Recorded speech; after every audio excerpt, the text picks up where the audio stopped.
Right now on News 4 at 5, 2-year-old abducted. Somebody took off with the car while she was asleep in the back seat. How a Buffalo family was reunited with their little girl. Keeping a close eye on our next window for showers and thunderstorms that starts tomorrow. We'll have the latest coming up. And a local school is hit with thousands of dollars in damage. We'll tell you why the ages of the accused make this story much more shocking. News 4 at 5 starts right now. Live in high definition, this is Western New York's news leader. Now, News 4 at 5.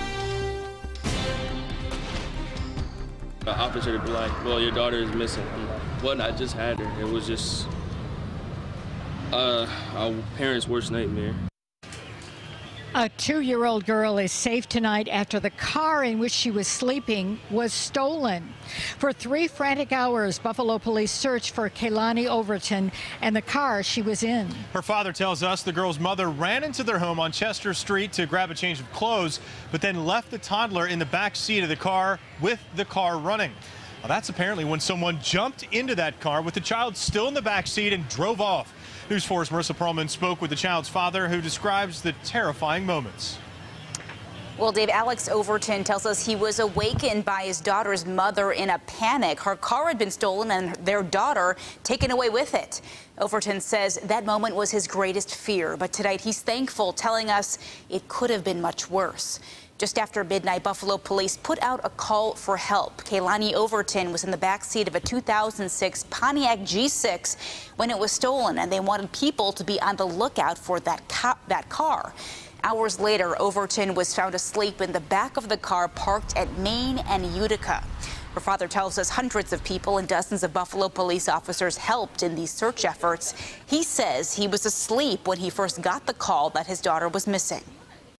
I was just panicking, like I didn't know what to do. Like obviously I had just woke up, but at the same time it was just unbearable. I literally got on my motorcycle at 12 o'clock just to drive out and find her. And I appreciate everybody who came out and just looked for her and helped me find her. Again, she is safe at home tonight, but police are still looking for the person who stole the car, and they're hoping someone may have seen the person driving it. Buffalo police request anyone with information contact them at 851-4444. Marissa Perlman, News 4.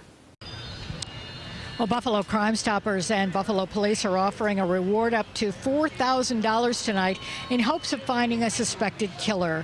37-year-old Leron Gran was shot and killed July 31st on Lark Street in the city near Humboldt Parkway. Anyone with information on this is asked to call Crime Stoppers or submit a tip using the mobile app.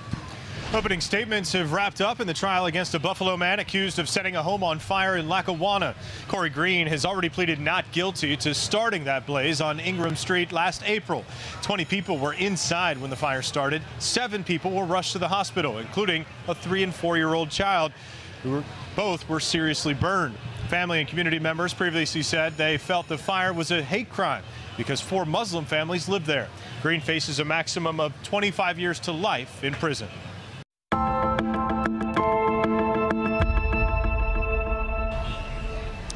A new poll has been released handicapping the race for New York's 27th congressional district. That race was turned upside down, of course, last week with the indictment of Congressman Chris Collins on federal insider trading charges. Collins later announced that he would be suspending his re-election campaign against Democrat Nate McMurray. News 4's Chris Horvitz has a look at who pollsters say the frontrunners are. Chris? Good evening. We're still waiting for Republicans to, 1, tell us how they plan to move Collins off the ballot, and 2, who will be their choice to replace him. But according to Clout Research, just about anyone they pick to replace Collins on the ballot has a good chance to beat McMurray in November. Clout asked voters in the district how they were likely to vote if McMurray faced 8 potential GOP replacements for Collins on the ballot. They asked voters about State Senator Pat Gallivan, Erie County Comptroller Stefan Mihailu, Carl Palladino, State Senator Chris Jacobs, State Senator Mike Ranzenhofer, radio commentator David Bellavia, State Senator Rob Ort, and Erie County Republican Chair Nick Langworthy. And you can see the results there on your screen of that polling. Clout has each one of those 8 beating McMurray, even Langworthy, who's only been barely mentioned as a potential candidate.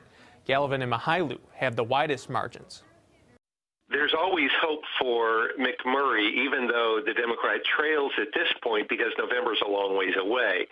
The problem for him is that while 46% say they don't know enough about McMurray to have formed an opinion about him, the remaining people who do know enough about him are somewhat split. Republican leaders here have been saying they want to get a conservative who supports President Donald Trump to represent the views of the district. Well, this poll also found that people living in New York's 27th do support President Trump. Indeed, he has a 57% favorability rating among voters there. In the newsroom, Chris Horvat, it's News 4. Chris, thank you. Don't forget, you can see a lot more on the search for Collins' replacement and the charges against him, full press conferences, and the responses. It's all on our website, WIVB.com, and the News 4 app. We are following breaking news right now out of Hamburg.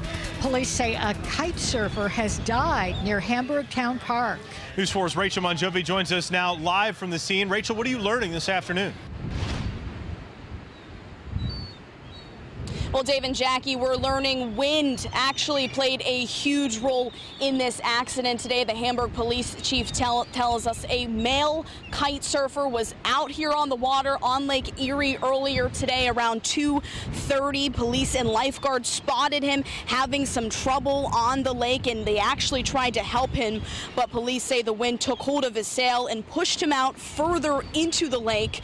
I'm told a couple of jet skiers also tried to reach the man, but police say it was too late. The surfer was dead when rescue crews pulled him from the water. He has not yet been identified, and they have not released the age of that man, but we will update you as the story develops. I do want to mention that there are a couple of people out here right now that are kite surfing on Lake Erie. I'm told the winds are not too strong for them. This is actually the kind of weather needed to kite surf.